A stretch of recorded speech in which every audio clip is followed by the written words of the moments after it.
Hello, everybody, and thank you for tuning in to the Ron Paul Liberty Report.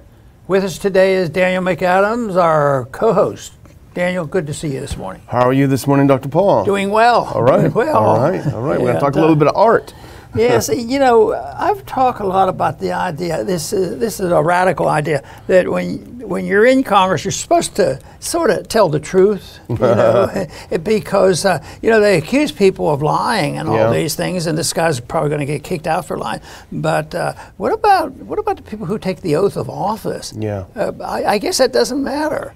But anyway, we want to talk to somebody who is the expert on lying and will criticize people in public. That's Joe Wilson. He became a hero for a long time, or at least several months. I don't know where he is now because I'm trying to figure out what his politics is all about.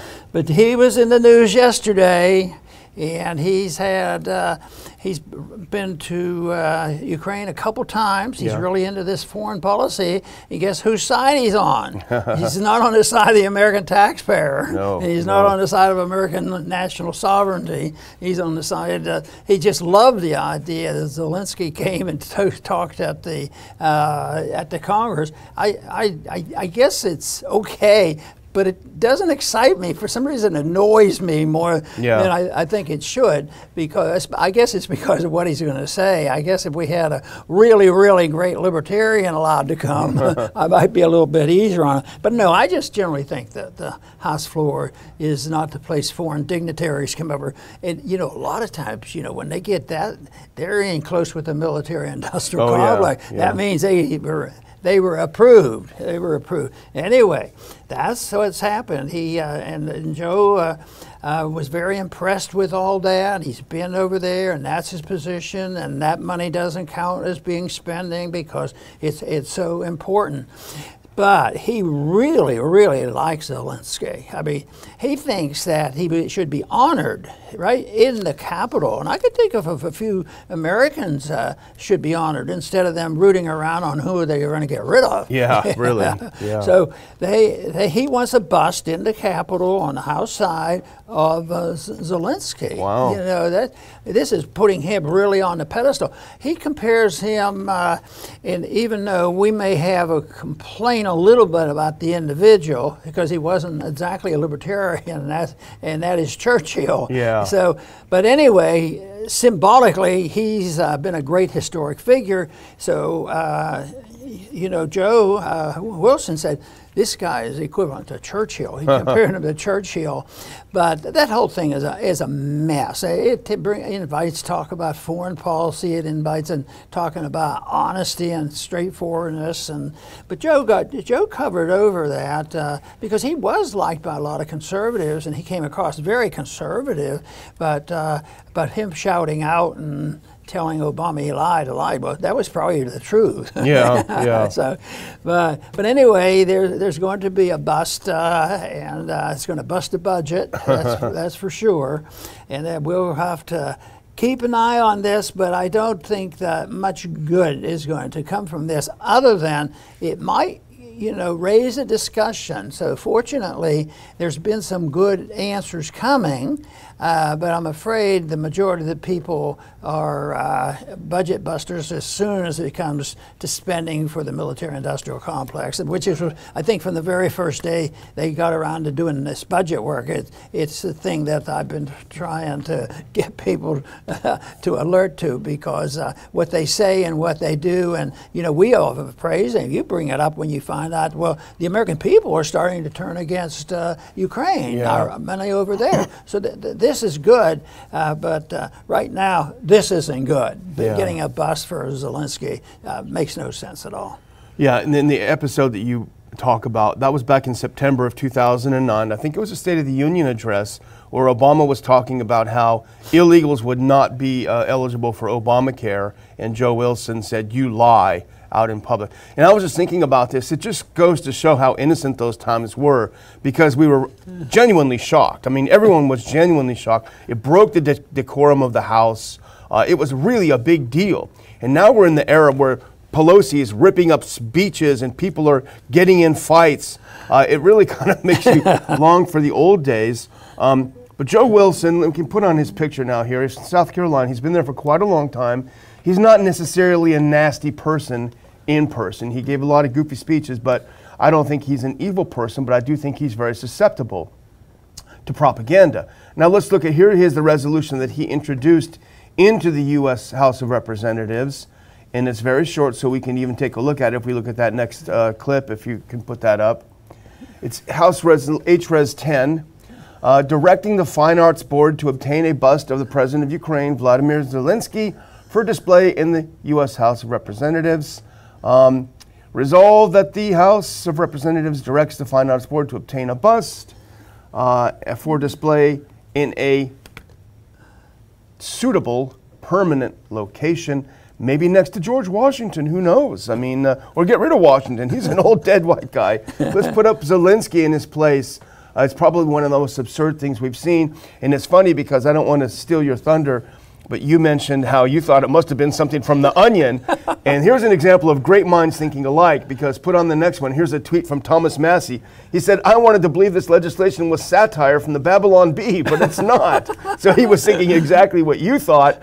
Thank you, Freedom Works, for calling out this terrible idea. Well, someone else that we follow that's very, very good on many things is Tucker Carlson, of course, and he's probably the only person on TV worth watching, at least consistently. And he had a little commentary that I was going to play. I think it's about 30 seconds or so. You might want to listen in on this. Here's Tucker Carlson's reaction to the Joe Wilson suggestion that we need a statue of Zelensky in Congress. So members of Congress who are, again, decent people, are now trying to spend your money on a monument to a foreign leader in the U.S. Capitol. That's insane. And of course, that foreign leader is President Zelensky of Ukraine, who is dictatorial. It's not even a democratic country. He banned opposition parties, trying to ban an entire Christian denomination. The person leading this charge, we're sad to say, is a really nice guy who's pretty conservative, actually, Joe Wilson of South Carolina, Republican member. He's just sponsored legislation to display a bust of a foreign leader, Zelensky, in the Capitol building. The legislation he's putting forward would ensure that Zelensky's bust is on display, quote, in a suitable permanent location in the House of Representatives wing, so we can worship him daily. This is crazy. Let's hope we pull.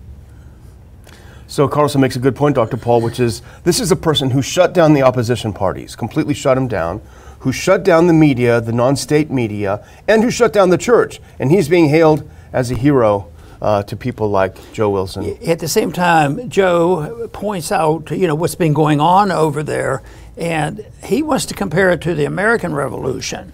I don't like any violence, and I even read to people who say maybe we didn't have to have the revolution. Yeah. Maybe it could have been all philosophic. But anyway, it is respected and honored as a fantastic thing that happened where the colonists were able to take on the British. So that's the American Revolution, and that's the symbol that we have. So that's what he's comparing what's happening with Zelensky and what's happening in Ukraine. This is just like the American Revolution. This is fantastic. And you have already just pointed out, well, I wonder if he would have voted, I wonder if he'll vote for the Bill of Rights. Yeah. It sounds to me like that isn't on the table.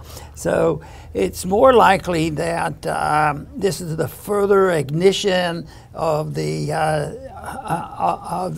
Cold War. Yeah. And the way they want to do this and keep this money going. And when you talk about that money, it's military-industrial complex. But this is the symbolism, and this is the politics of it all. And it's looking for something worthwhile to say. At least it calls attention to it. Yeah. So when and even I think you were polite to Joe, and Tucker was. He's a decent guy, yeah. And he comes across with a voting record that's decent.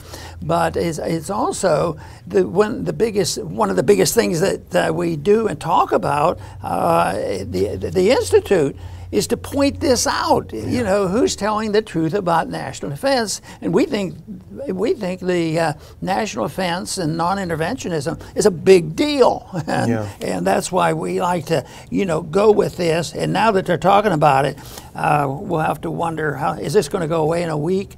But the money isn't going to go away in a week. They might quit talking about it, but we'll see what happens. And this brings up a real misconception. I've talked about it before, but there's a misconception among the American people that members of Congress are better informed than the average person. Oh, if I only had the access to the information you have. Well, the fact is, and I spent 12 years up on the Hill with you, Dr. Paul, I would very, very closely watch what staffers read and what members read. The fact of the matter is they're worse informed than the average American who's remotely interested in things, because all of their information is carefully crafted and given them. Their staffer will cut out just the articles that the staffer thinks are important and puts it in front of them. Invariably, it'd be the Washington Post, the New York Times, the Wall Street Journal, what have you. And this is all they get. They're in a bubble. And I will guarantee you that Joe Wilson went to every single classified briefing on Ukraine. And you know this very well. You've said it out loud. Walter Jones, the late Walter Jones, has said it. John Duncan, both of whom were on our board, they said it, that when they go to these classified briefings, it's just a dog and pony show. It's just a pack of lies to get you to go along with what they say. So people think that members are well informed, but in fact, they're among the least informed people in the United States. You know, and talking about Walter, you know, he said that those briefings really, because Walter was an honest person listening, he says, they didn't tell me the truth. Yeah. And then he saw, I'm going to run this down, and he started going around and quizzing. He found out that they were lying to him at these briefings. Yep. And I think it's not a lack of information. It's misinformation that they're doing. They pass this out, and the people are supposed to. The same type of a PR problem that we had with COVID. Yeah. It's who's speaking for the truth. And on the COVID and in a foreign policy, that can be the same thing. You have to be silenced. We in our history have silenced people and arrested people. Civil War period, World War I period. I'm sure it happened in World War II. You can't oppose it, because then you're real not patriotic and this sort of thing. So that is the problem, is getting the right information. And of course, I see ourselves as striving for that. Can we keep up well enough to find the information and help people sort this out? And that is really what we want, is an honest discussion on this. To me, I was reading some of the things for today's party, and I thought, you know, I have these readings and they come from different people, and I thought I was getting the most accurate information from RT. Mm-hmm. Yeah, isn't that interesting and ironic? So, and that's a judgment on my part, but I imagine there's a few other people that when they hear this, but the trouble is, you know, RT is not mainstream media, it's not social media. Yeah, they've silenced them. Well, this is a systemic issue, and I don't want to harp on this too much, but the point is, staffers who want to get ahead in the House will play ball with the permanent state. And the permanent state are the high-ranking permanent staffers who've been there for decades. They have a lot of power. If you walk in there as a regular staffer and you've been sending your boss articles from antiwar.com and LouRockwell.com and Mises and et cetera, like we gave you to give you the whole picture to make, well, that doesn't go over well with the important, powerful people that actually run the House. In fact, there are people that have been running Ukraine in the House for decades, and they still have control. So if you want to play ball, as you know, Dr. Paul, except for your office, staffers would come and go. And you come and you ratchet up because you start off very low, and you keep doing this. If you keep playing ball, then you start making some money, and then you become a lobbyist. If you don't play ball like we didn't play ball, well, guess what? You don't go very far in the Washington establishment. That's a fact. Yeah, and you know, but there are a few, and that's what we have to concentrate on. We are frequently mentioned Thomas. Yeah. And of course, yes. We recognize our friend, and sorry we don't have him with us, is Walter. Oh, yeah. Because he was one of the rare people that I ran into that was thoughtful. Yeah. He was thoughtful and he was honest, and he changed his mind. I can remember the light in his eyes when he didn't have to defend you know, the wars going on in the Middle East. But you know what was surprising is he was hesitant for a while, because this truth was contradicting conventional wisdom, and he had a huge military base. And the conventional wisdom was, you can't do that. You can't do that. So he was concerned about that. But you know what? It never hurt him politically. Never hurt him once.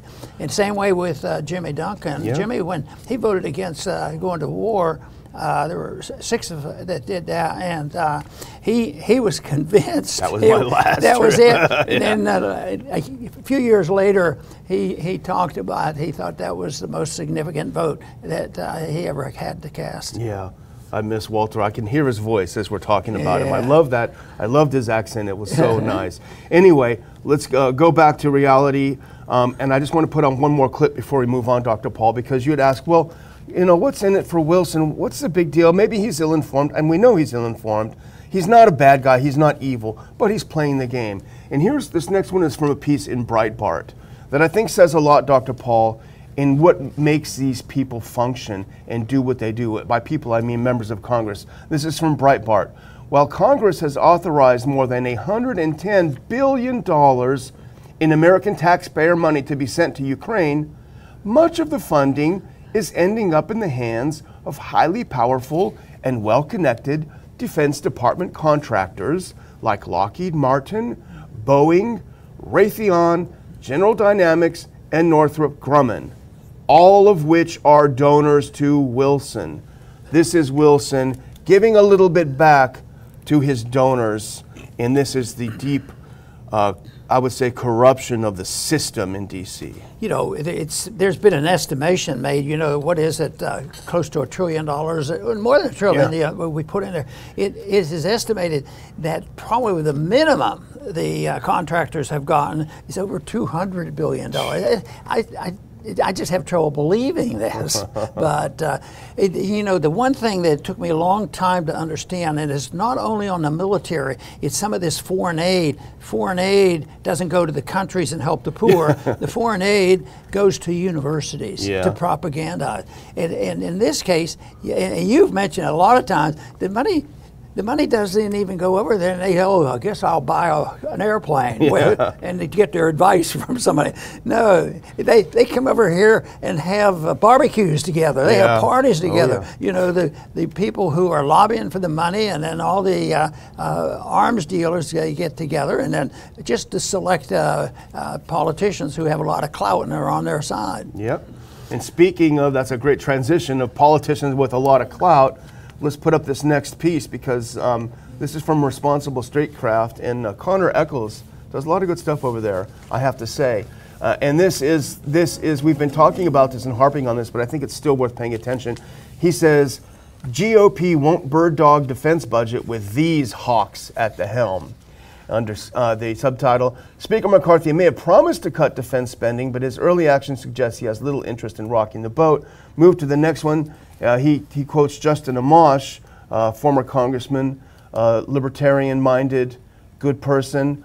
Amash says, this is about as establishment-y a list of committee chairs as one could put together. For all the bluster about a new GOP, the people running the show are from the same mold as the ones who've been running it for more than a decade. Oh boy, that's so true. And you know, Justin, you know, was torn, I think, at times how he best could get his message out. And he's tried different things, and I can't be critical of that because I tried a couple different things too. And I usually approach it with not a lot of super optimism that all I have to do is go out there and all of a sudden change something. Matter of fact, I emphasize the other, you know, side. You know, you put the information out. I think we were very, very hopeful when we started the Ron Paul Institute. And we knew what we wanted to do, but we weren't saying, you know, you just come back in 2 years and we will have changed the world and we're going to change the Congress because we understand the system. No, it's a little bit slower than that. And yet I think when a person comes around to it, they're so much more solid, you know, in what they believe. And the other thing is going for us that we don't emphasize enough is I think that because I believe we're on the side of truth, and I think we're on the side of being more credible, and that we can get converts. But you have to match that up with the reality of what the obstacle is. The billions, trillions of dollars now. I mean, the propaganda machine and the money and the lobby and everything else.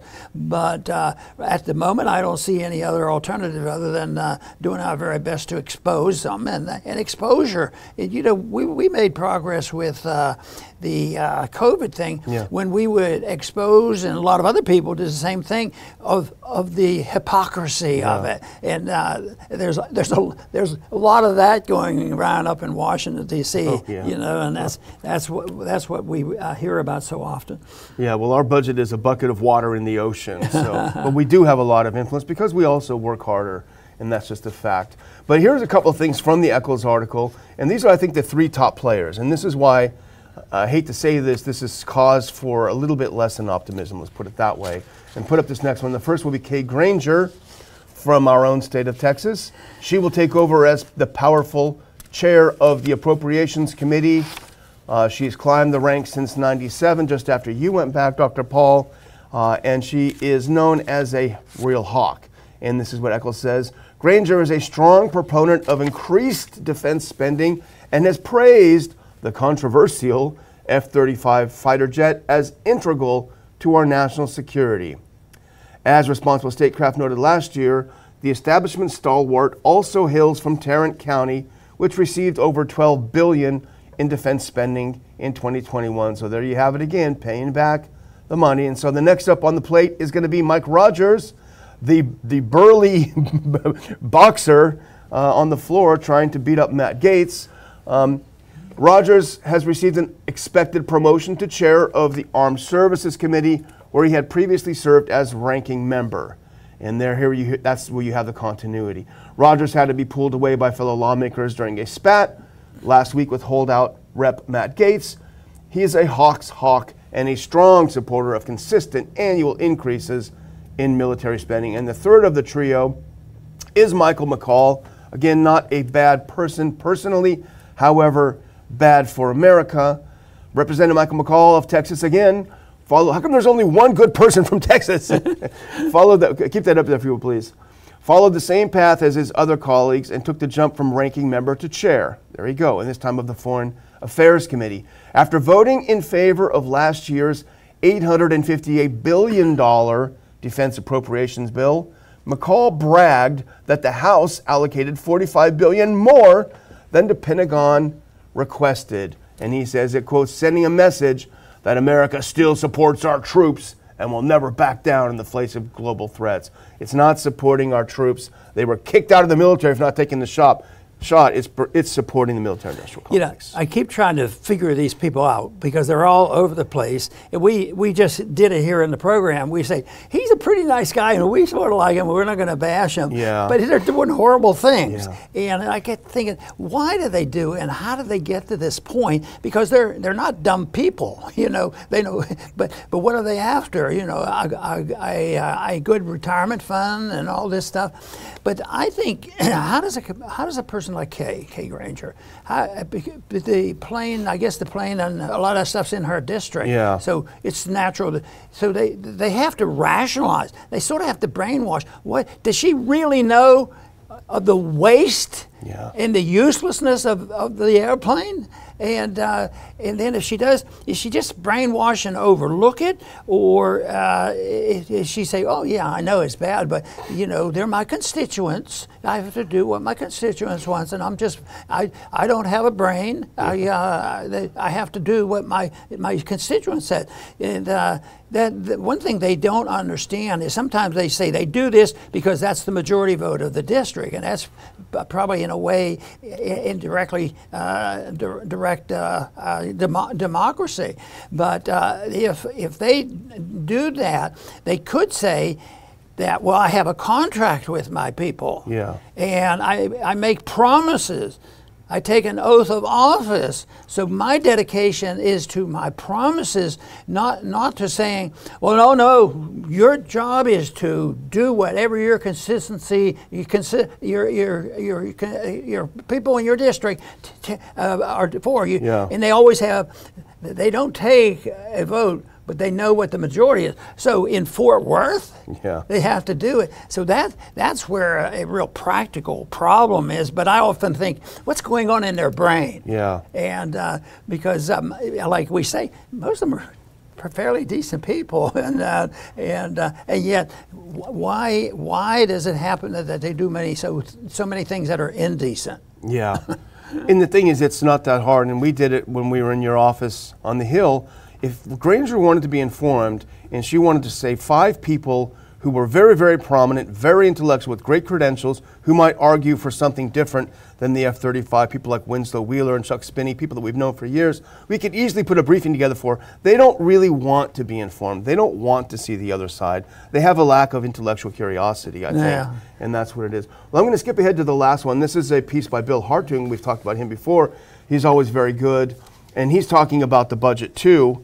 And this is about blowing a lot of hot air. It's not going to change things. And this little quote, I'm sure you have some quotes that stuck out to you, Dr. Paul, but this is one that stuck out to me about the military budget for this year. He said the top 5 contractors alone will split between $150 and $200 billion if the current budget holds, even as they pay their CEOs $20 million or more per year and engage in billions in stock buybacks to boost their share prices. These expenditures are perfectly designed to enrich arms companies and their shareholders, but they have nothing to do with defending the country. I wish the hawks who we just quoted would just read that paragraph and understand this is a boondoggle for well-connected military contractors. This has nothing to do with defending the troops or defending the country. And that's the bottom line. I wish we did have that magic wand that we could wave and have people believe that and understand it. Well, I'm just going to make a point that on this issue, there's been some movement, and they had to appease the 20 individuals that were resisting, and they maneuvered to the point where they had to give them something, and some of it is probably worthwhile. But they also said that there were critics of that. He gave too much. You mean limit the spending and all this. But guess who came to their rescue on that? American Enterprise Institute. They came and said, hey, wait a minute. Who said that the representative there said that such a proposal, quote, makes only authoritarians, dictators smile. So you become a purveyor of war and World War III, the whole work. It'll be costly and this sort of thing. So that's it. The conservatives, the hawks, claim they can get their credentials by cutting food stamps to the poor, which is an exaggeration of the whole problem. Yeah. But because the real problem is the food stamps to the rich. Yeah, that's where it is. And of course, the benefit of the monetary system is for the rich. And but it's locked in and it's been there for a long time. I imagine it really got started, say during the Depression period of time, and it's just grown steadily. And that's how the elections are run. And that's why, philosophically, I think most people know that anybody who has thought about this know that there's not much change when you change a party, a leadership in a party. There'll be some good things if you put out, Ron, you're crazy. We did this, then this. Yeah. We had more airplanes than anybody else. We read the Constitution on the floor. Yeah, so that's it. Yeah, well, that's really the last argument they have. Oh, you're a friend of dictators. And that's because there's no other argument they can make. That's the very last thing. They tried it with you for years and years and years. They tried to hurt you with that, when in reality, they are not friends of America. Well, I'm just going to close by thanking our viewers again. Please don't forget to hit like. Please don't forget to subscribe to our channel. Just pass it around. We'd like to have more viewers. We'd like to have more influence. You can help us a lot without costing you a penny. And thank you again for watching. I'll turn it back to you, Dr. Paul. Yes, very good. I want to close with mentioning again about how there's so much distortion about spending on the military, because some who want to continue the spending, they say, we can save exactly the same amount if you just pass this law that we're going to stop waste, abuse, and fraud. and that's a fake. It's a fake. Yeah, it sounds good. And if a bill came up that said we're going to stop it, and there's a proposal there, I vote for it, but I know it absolutely never works. It's just as an excuse for them to say that we're doing something and we don't have to cut spending. We just have to, and they're right. There is a lot of waste, abuse, and fraud, but the odds of them getting enough people to really monitor it, Pentagon's not going to be reviewed. They're not going to be audited any more than they'll allow the audit of the Federal Reserve. I mean, that's deep state stuff, and that's what they thrive on. But anyway, I'm very pleased with how things are going with our Liberty Report. I want to absolutely express my appreciation for our viewers tuning in on a regular basis. And I want to tell you that we really believe there's reasons to be optimism, because we don't have time to be pessimistic, and we don't have to be. Besides, it's very boring. You know, it doesn't give you any cheer. And besides, this isn't the first time the country or the world ever faced problem. And the question about right and wrong and lies and telling the truth, those are historic. But there are good people out there. Matter of fact, I work on the assumption that most people are very good. It's just that we've lost control of the programming, the propaganda, the media, the Soroses of the world. Very, very shrewd. Control the media and control the justice system, and we will control you. That has to be exposed. Then I think we might be able to curtail some of the authoritarianism that is creeping and growing, is like an incestuous activity, because it's running our country, and we know better. We've been given a guideline. It's not complicated, and that's what we're going to continue to emphasize here at the Liberty Report. Well, thank everybody for tuning in today. Please come back soon.